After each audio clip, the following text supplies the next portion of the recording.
your favourite host of Lagos Meets London? Oh, of course you are. Hi guys, it's your boy OJ from Lagos Meets London. We're just here to tell you guys that we are now in collaboration with Akoma Health.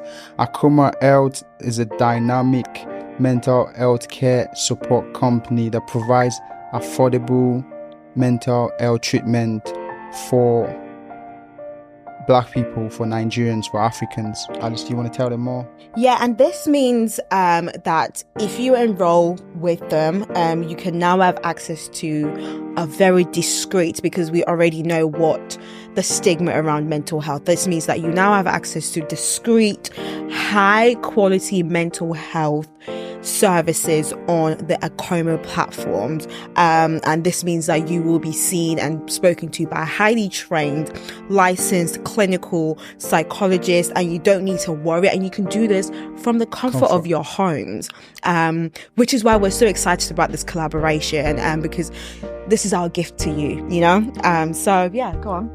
Like they always say, health is wealth, mental health included. So definitely take care of it and nurture it. Definitely. Hi, what's your name? Hi, my name's Alice. I'm here with Akoma Health, a company that provides mental health services affordable for Nigerians, Africans, all around the world. We have 2 questions for you today. Would that be all right? Yeah, that's fine. Do you practice positive affirmations? Absolutely.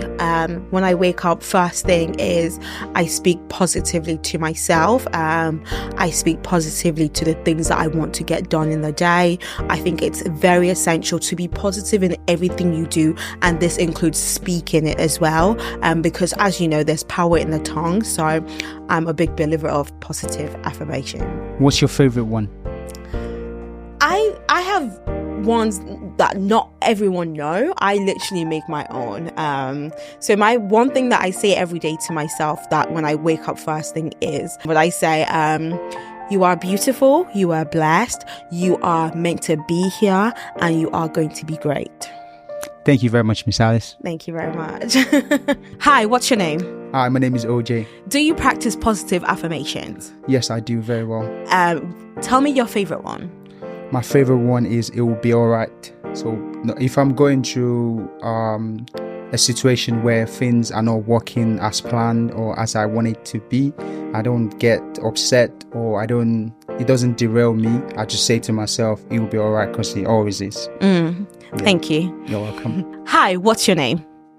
My name is Fujara Film from Fujara Film Studios. Do you practice positive affirmations?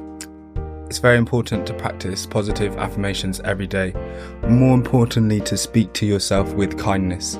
The first thing that I positively reaffirm myself with is I say to myself, all will be well. I don't tell many people that, but that is what gets me through a lot of things. Is that your favourite positive affirmation? Certainly is my favourite positive affirmation.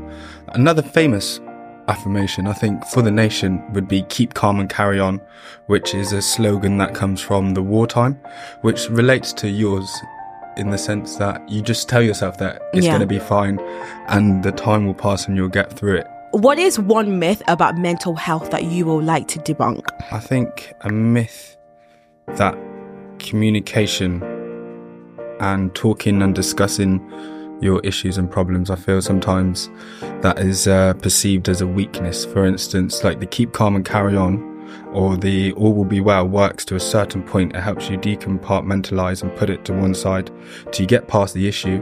Then you have to resolve whatever the problem is. So ultimately, the communication is key at the end of the day, and breakdowns lead to breakthroughs. Ooh.